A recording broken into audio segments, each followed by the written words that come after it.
Spectrum is a very honest take on what life is like as an adult with autism. And the film comes from a very honest place, as the lead in the film is actually my brother who has autism. He's not an actor. And what we do is lean into his strengths, really, as a performer. And that's how we basically made the film. So the way I wrote the film was I wrote a script based on Steve's real life experiences, some of them. And then the way we would shoot the film is nobody in the film has ever read the script other than me. And then what we would do is I would turn up on a day knowing what scenes we need to get and what is important for the story. And then I'll do suggested lines of dialogue and then allow Steve, who's my brother, and the other actors and other people as well that are non-actors to find the script as they go. Because that meant that people were not intimidated by, first of all, learning loads of lines and having a full script to learn, but I did one scene at a time. And it meant that they could bring their own personalities to it, which was really important because we're trying to show autism in an honest light, which I think it does.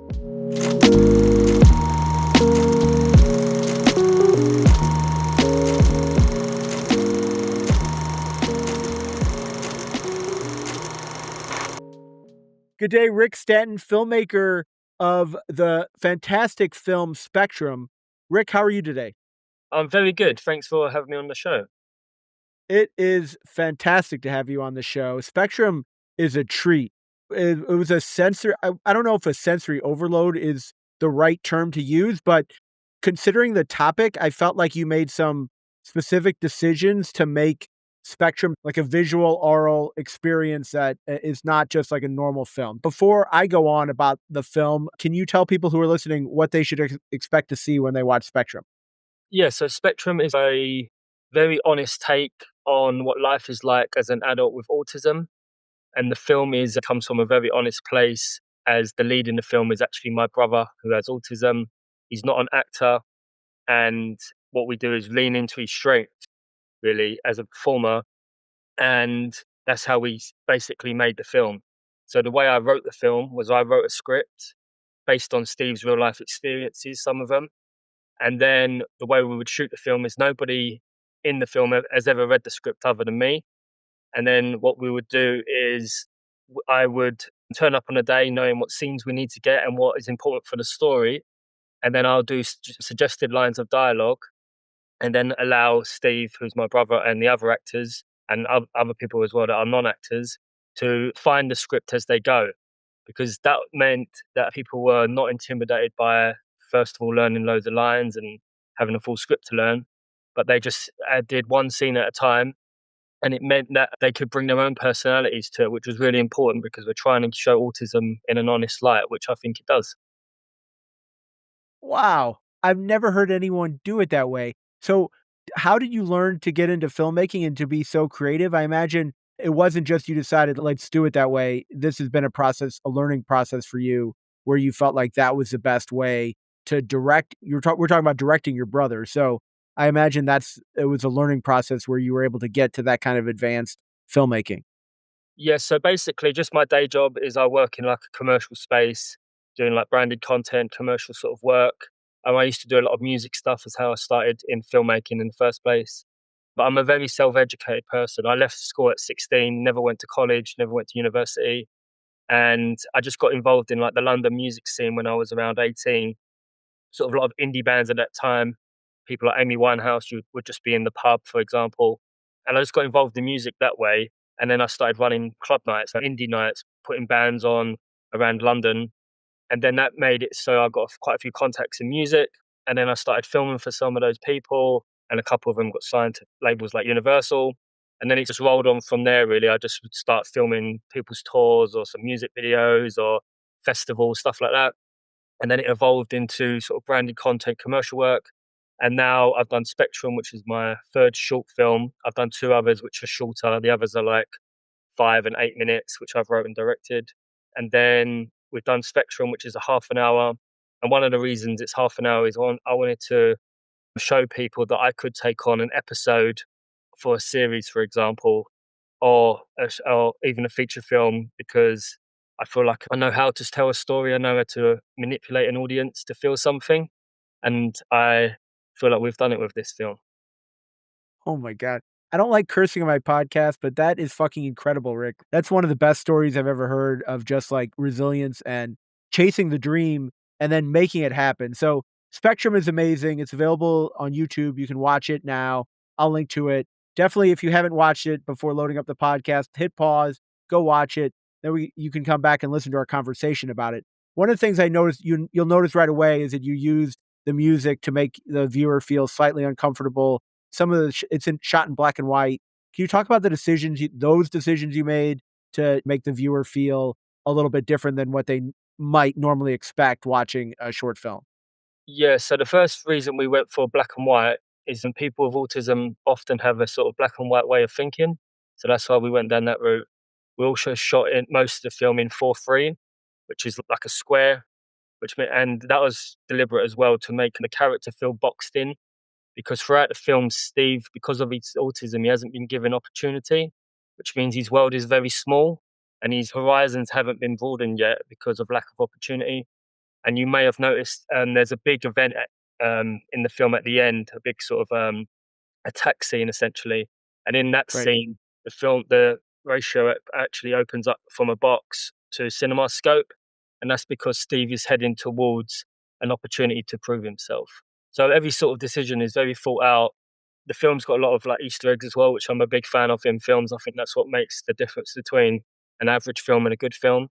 For example, in the very first scene, Steve's playing a video game and he's failing at becoming a superhero. And there's even a shot on the game where it says in the corner of the mission, it says get to the crime scene. And that's all reference to the end of the film because Steve does enter a crime scene and he does eventually become our hero. And that's all part of the process of the writing process and developing the film to make it as layered as possible. Wow. I did not get Wow, Rick, I did not catch that. That is Yeah, but if you go back, incredible. if you think about the different aspects of it, you might see like a little touch notes, especially because the film's very superhero themed as well. Right. Reason is because autism's often referred to being a superpower, and we wanted to play with that idea of what is it to have a superpower. Really, it's not about somebody who can squirt flames out their hands, but it's somebody that makes a difference when the time comes, and that's what Steve's character does. Wow, that is incredible, that level of detail. So what was it like directing your brother? I'm sure that was a challenging experience. Was it what you expected? Do you have any advice for other people who may be thinking about having and it's not just like you're directing your brother, like directing your brother in a comedy would be okay. Maybe that's a little bit less challenging. But directing your brother on a film about autism, like I imagine you had to be take it a little differently than you might normally do. So can you talk about that experience? Yeah, so well, basically, because I obviously know Steve my whole life, obviously, I shared a room with him until I was 25. I'm now 39. And basically, one of the reasons I didn't give him the script because I thought that would be too intimidating to give him, and Right. so that would have been like a lot to take on. It would have felt overwhelming for anybody, really, especially a non actor. So then we decided to lean into his strengths. So that's all it is, really. And because of my sort of experience working in a commercial space and documentary, like a very broad space, just every day, sometimes I would work with an actor, or sometimes I'll be work with like a businessman, or I'd work with someone who's never been on camera in their life. So you learn how to just see what qualities people have, and then just let that come through. And that's what we tried to do with this. Like, an example of that would be there's a scene in the film when Steve is talking to his friend Carl, and Carl was trying to persuade Steve that he should wear a suit to go to a job interview. And in that scene, that's essentially what I told Carl to do. He has to just, you're playing PlayStation with your friend, and you just have to try and advise him to wear a suit. And in that scene, Carl references superheroes and how superheroes wouldn't be taken seriously if they were wearing their street clothes. They would think they're just a librarian. And then he said that line just off the cuff. And that's because Kyle, I know Kyle for 20 years, and he's like an encyclopedia for superheroes. So I knew he'll, if you put him in the right environment, he will bring something to the table. And when he actually said that line about Catwoman, he says a line about a Catwoman will not be taken seriously because they'll just think she's a librarian. And I was holding the camera on my shoulder and I started laughing because I thought that was just a great, funny line that Carl just put out. Right. that's just the truth. Catwoman is a librarian in her day job. But I didn't know that. I had apologized to Carl because like this is what we found now. We found the golden nugget. Let's just do loads of versions of that because we found the gold. And that's what happened for most of the scenes. So all the scenes we'd do maybe 3 or 4 takes, and then someone would say something that would spark an idea, and then we would go down that route. And if anybody ever went too far off course for the plot to not work, then we would just draw it back or in edit, then just piece it back together. So yeah, it's an interesting way of working, but I really enjoyed it because it makes you not so precious as well. Because Right. often as a filmmaker, you might have an idea of what it should be, but then you might get to a location or it might start raining and you have to think on your feet. And that really frees you up as a filmmaker because not being so precious about it means you can actually find stuff that is better than it that you might have overthought it could be, which is I think Right. is a piece of advice to let's just roll with the punches and see what happens, and you'll probably find something better. That's incredible, Rick. What has been the festival reaction to the film?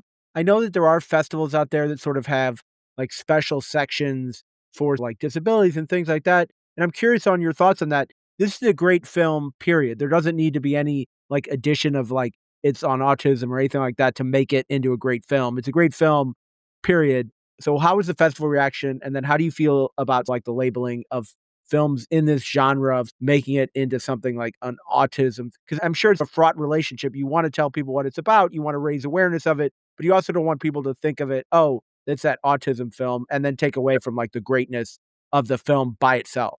Yeah, so obviously autism is the sub overall subject matter, but it's never said in the film that Steve has autism.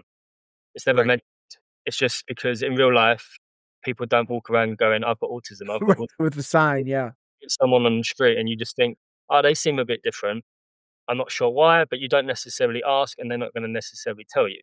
So we made a point of that because it's not really about the label. It just happens to be showing a different way of Steve's mindset. But to get back to your question, I haven't submitted it to many film festivals and I pull it straight onto YouTube because I just wanted to find an audience. I don't want just film fans to watch this film. I want people to watch this film because then they'll get a different perspective to what autism and just disability in general has been depicted on film and TV before. I've always had an opinion that autism's always come across on TV and film as cute and childlike. And I've often found if I meet someone and tell them that my brother's got autism, I think their thoughts are that he's going to be a child when he's 36. I think that's because of depiction on TV. Or the other depiction often is like in Rain Man, where it'd be like a special ability almost thing, where Exactly. we wanted to show just a regular guy, just like anybody else who has the same problems, same emotions, same feelings as everyone else, but he just sees the world slightly different and he has different challenges. And that's what we want to show. And that's why we haven't gone down the film festival route. We just want to get as many people to watch as possible. And online is obviously the best platform because there's 8 billion people that could potentially watch it. That that is just such a wild and amazing answer, and I think it's incredible. Like, it's not like you are new to this, so you do know that the pathway, like, I would say 75% of my guests have, like, this pathway that's already been built for them, right? Is that they make some shorts, they submit it to festivals, they go to festivals, hopefully they get into Sundance, Tribeca, or whatever. It gives them an audience, and then they build it, they make a feature, etcetera. That path, right? What made you decide to, I know you said online, but you know how rare that is, like, for people in the industry to be like, to go it that way by submitting something that really could make a all the name festivals, this film could make those festivals. So you made the conscious effort to jump off that path. I know you said, like, online, but, like, generally thinking about your career, what made you decide to not take that particular path? I just don't really like the film festival. I think it's very guarded and very gated community, and I think films should be seen rather than only for the few. And I don't like the fact that you have to pay to enter a film festival. Like if you go to a Right. music festival, the artists get paid, not the other way around. They ain't paid to play. It shouldn't be like that. I think, and the system is very flawed Oh. like that. And I think like from a working class background. I don't have I don't have the budget to spend as much money on entering to film festivals. I'd just rather make another film. Do you know what I mean? I'm not here Yeah. I'm here to make the work, hopefully people see it, and then do you know what I mean? If someone wants to pick it up to become something else or give me another opportunity, then great because they found it in the way that it should be seen and not just for the privileged, if you like. That's an incredible answer, and it just gets to something that frustrated me about logging into Film Freeway. I had a short in 2020, and you end up just getting all these emails of, "I'll give you a 30% discount so you can submit your" it's like, Drives who's me I'm crazy. paying, like, why would I keep paying you if you're not doing revenue generation, then you would wanna watch my if it was actually about the film, you would Yeah. wanna watch the film, not just give me a 30% coupon. And It is so frustrating. another example of that is I won a film festival award once, but that's because I know the person who owns the festival. Do you know what I Right. mean? It's not because of anything else. It's just because of that reason. And I think that's just commonplace. Do you know what I mean? The Oscars, Yeah. Anora, whatever it was, 6 million to make, but they spent 12 million on their campaign. And It just give 12 million to someone else to make another movie. Like, it doesn't work. Like, one of the things that I've contacted, like, old Oscar winners for, like, shorts, right? Like, I bet maybe you can because it's film, but if you asked a general person on the street, "Do you know who won the Oscar for best short in, like, even last year?" yeah, They'd be like, "I have no idea." What does it do for you? I think his name's Robert Capaldi. I think that's his name. Maybe I'm wrong with that. He played Doctor Who once. Doctor Who, the Right. show. So he was Doctor Who at one. Yeah. But before Doctor Who, years and years before that, he won Best Short Oscar, and he thought he was made to be a big director, and Right. not a single thing happened with him. Not a single thing.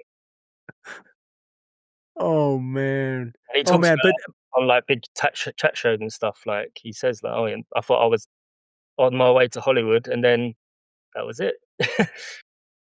But I think the challenge is, right, the schools push this. When you go to a film school, this is what they push, and then people do it. So, I think if you are telling somebody who has lived this model of, "I need to submit it to a festival, and I need to do this," and you don't do it, not that they feel insulted, but it may be like, you're saying that their way of life is not correct. So I think that's part of it too, is that it's like there needs to be a mindset change from the schools onward to people to feel like there's different ways to do it. You can just get your YouTube channel going. I noticed, like, you had 16,000 views of this. If you kept doing things like this, you could raise the profile and you're not paying any festival fees. You're not beholden to anybody in order to make your films. Like, I think it's actually a great model to go about, and I think people are too scared maybe to just go the leap of faith that's required. Yeah, I think you're right. Like, I think people would advise me not to do it this way because Right. the Oh, 100%. but the way I see it as well is because my film's half an hour. It's not a short really in that sense. Like it's if a film festival has say a 2 hour slot for short films, Right. that are taking up a quarter of the time, and which makes it very difficult for me to get in as well because people would naturally think, oh, we could have two 15-minute films or three 10-minute films in that time and give more opportunity to people at the same time. So that's why I'm a bit like, oh, do I really want to pay out for loads of these festivals when I'm al- I'm already on the back foot because I know it's too long for most short films. You know what I mean? Right. Think, oh, we would rather have two really good films rather than one really good film. So there's that to it as well. And I don't really know the answer. Do you know what I mean? I'm not sitting here in Hollywood right now by my swimming pool. Do you know what I mean? So I might have it very wrong, and nothing will happen from this. But it's just the way you can only go with your instinct, and that's just how I wanted to do it, especially because of the subject matter of the film. But the nice thing about like obviously 16,000 views on YouTube currently isn't a lot in the grand scheme of YouTube views, but for a half an hour film where people have chosen to watch it, we've had about 600 comments now, I think it is, and people are really responding to it. It's a really great feeling rather than that feeling when you submit it to 50 film festivals and every couple of days you get a rejection. You Yeah. just you're getting a nice feeling about it because people are talking nice about it rather than being like you're not good enough from a faceless email. Right. That may not even spent a lot of time watching your film. I get sent, like, so many pitches on stuff. I can't physically watch all the films. So I you never know who you're gonna get, A, to watch the film, and then B, are they doing it while scrolling on through TikTok on their phone, or who Yeah. knows if they're actually paying attention. So And I also couldn't. if you submitted your film to, say, Sundance, Yeah. no, that one person who's watching it, that's that one person's opinion. But the Right, person exactly. love the film and see this is the best film of the festival. It all depends because it's all subjective of what's good. It's all taste and even what time of day you watch something, whether you're in the mood for that type of film. So yeah, it's so subjective that it's strange to always be in competition when it shouldn't be Right. like just be. "Oh, I like that one. I don't like this one, and your opinion is your own." What an inspiring message for people, and I think it's also inspiring for people who have got those rejections, who then think, "I need to give up," or maybe somebody doesn't like my film, and it's really just like you said, one person. So I'm hoping somebody's listening to this and is inspired that there's another way, there's another path, and I think that's the message of Spectrum in the end. It's supposed to be like the aperture open up, rather than close, and I think Yeah, yeah. that's a fantastic way to put it. A good example of that as well is I can't remember his name. I think it's David something. I can't remember his full name now, but he directed like Shazam and the Lights Out, which is a horror Right. film. And that all came about because he put onto a YouTube like a 3 minute short horror film. And then he got a call from someone and said, "Would you like to make a feature film version of this?" And that was Lights Out. And then he went on to direct Shazam, and I think he's just done another big horror film. And that's just literally from a 3 minute short he put on YouTube, and people responded. So there are other ways around. Love it. You mentioned I think on the website that your next goal is to extend the film via exploring the other characters and their disability. So the film starts with a scene and like a group discussion. And so your thoughts are to expand to those other characters. Does that mean like a feature? Is that sort of what you're working on? Can you talk a little bit, Rick, what you're working on now? Yeah, so basically the idea of next is currently the film's running at half an hour, and one of the first scenes is a support group session run by Wumi Masaku, who you may know from Deadpool and Wolverine, Sinners, Loki. And basically in that scene, all the actors other than Wumi are all people with disabilities, and they're all non-actors who are people that I know and Steve know, and all their answers are coming from an honest place as well. So my idea is to open it up so that the film will have multiple interconnected stories of all those characters, and it will show some sort of different aspects of disability from one girl who's got MS, Jade, who's in the wheelchair, if you might remember in the film, and another guy, Carl, who's got Asperger's, Bob, who's also autistic. But we will show different aspects of their lives as the current film also is running, but they would all keep interconnecting their stories. And it was so essentially every character will probably have about 20 minutes each, but it'll be cut in a way where it would all flow as one story and still climax with Steve's current ending. So yeah, that's my idea at the moment. I've started to write it, which is basically essentially like me writing an extra 3 or 4 shorts and then figuring out how to connect it all, which isn't the hard part. It's more of just making them feel like unique stories and one full piece. Yeah, so that's what I'm working on at the moment, and it won't cost me a lot of money. Like the current film costs £5,000, which I paid for myself. Basically, my grandmother died, and I got 5 grand, and then I decided to make a film rather than going on a holiday. So that's all we need. If we had £20,000, that would be more than enough to make it happen because all the people involved, the actors are already well up for doing it. They're all up for me using their own houses. Right. So the two main components of a film is always having someone to film, and you need somewhere to film them. Where So that's already covered. And then everything else we've just done from the same people that made the first half, which is the crew. Most of the 70% of the film is a crew of 2 people, myself and a friend of mine. We shoot 2 cameras. I shoot one, he shoots the other. We did the lighting ourselves, we did the sound ourselves, and then on the bigger scenes, like the big ending, and there's a big pub right. scene with like 30 extras. We got a sound person in for those ones just because we needed that extra support. But yeah, so it can be done probably for another 20 grand. We've got ourselves, then we'd have a movie essentially for 25 grand. And then we could just try and sell it to someone. Do you know what I mean? Get distribution, get our money back, make another one. That's the sort of idea that we're hoping to do. That's incredible. Have you thought crowdfunding? Have you thought are there British government institutions that might fund something like this? Is there a autism organization that might be interested in funding something like that? Yeah, so I have spoke to a couple of producers who met with me after watching the film, and the first thing they say to me is, "Do you have a script?" Right. So at the Yeah. moment, I'm not worrying about where I'm going to find the money. I'm just literally going to finish the Get the script, script. something that I feel like this is what I want to make, and then take it to people and say, look, this is the film.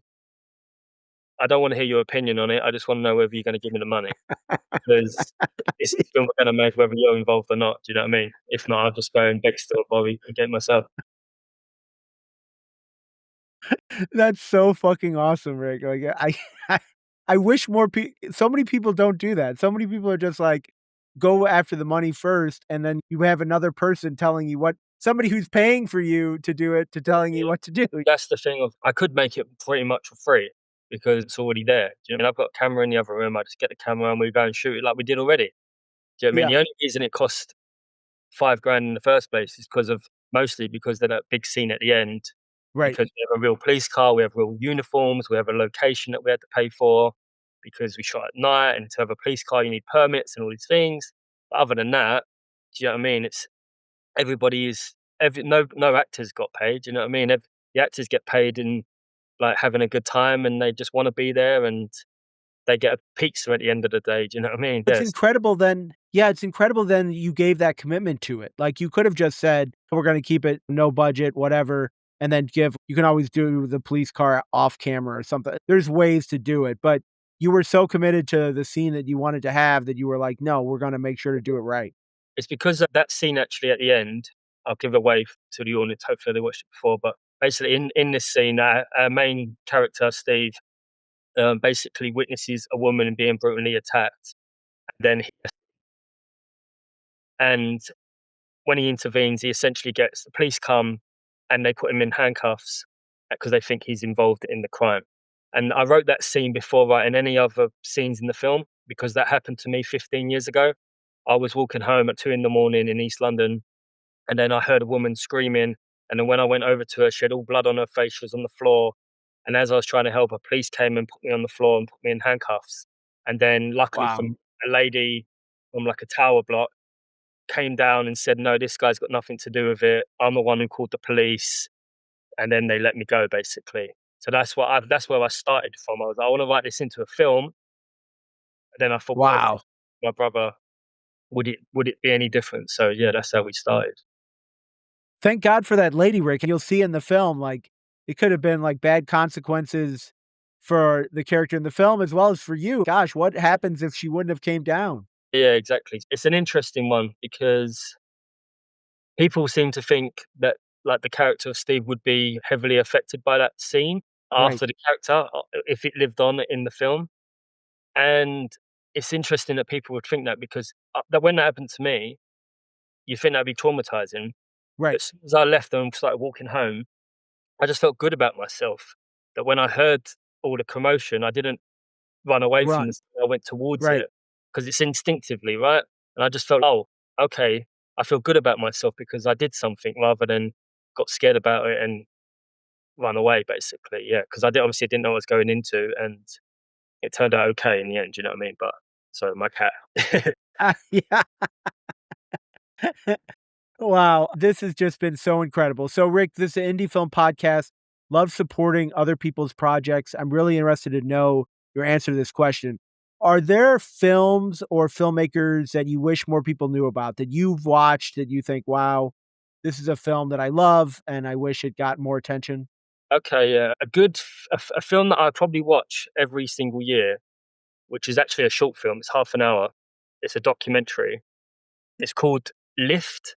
It's on YouTube, Oh, and basically all it is a guy spent a month, I think it was, in a lift in a council tower block, which is like a high-rise building where people live in London. But they're working class people or poor people live in them, and always multicultural, very multicultural. And the guy just stands in the lift and he just films people as they come in the lift, and then they slowly start to trust him and interact with him. He barely speaks to them, and then every now and again he'll ask them a question like, "Have you ever been in love?" or "What did you dream about last night? Are you religious?" Things like that, and then people open up to him, and it's just an incredible film because it just shows how amazing like a melting pot London is as culturally, and just how we are all the same in whether what religion we are, what race we are, what age we are, we all have the same sort of feelings. And people often are segregated for their differences when actually, if you look deeper, we're all pretty much the same. So yeah, I'd highly recommend that, and I'll probably watch that film every 6 months just because it makes me feel good about humanity. Oh my god. Wow. Rick Sten, this conversation has made my year. Just telling you, like, this has been so inspiring to hear your take on things. And it's so different and inspiring, I think, for me and the listeners to hear a story that's so different than a lot of people striving in the film industry. And I think it just gives hope that there's another path, that you don't have to go down this path of allowing gatekeepers to decide your future. You can just go out and make things and not listen to anyone else, be true to your vision, and you're living proof that a great film can come out of it. And I'm blown away. Thank you so much for joining me today on the podcast. Yeah, thank you for having me. And I think at, like the times we live in, there's no sort of excuse of that because everybody's got a phone in their pocket. Do you know what I mean? We Right? just shot 28 days later the new film on an iPhone, so everybody's got the best tool in the world now. Do you know what I mean? In their pocket, so there's no sort of excuse of equipment or anything anymore, and it's just about getting out there and doing it, which has always been the same thing, but now it's more than possible because it's all available to us.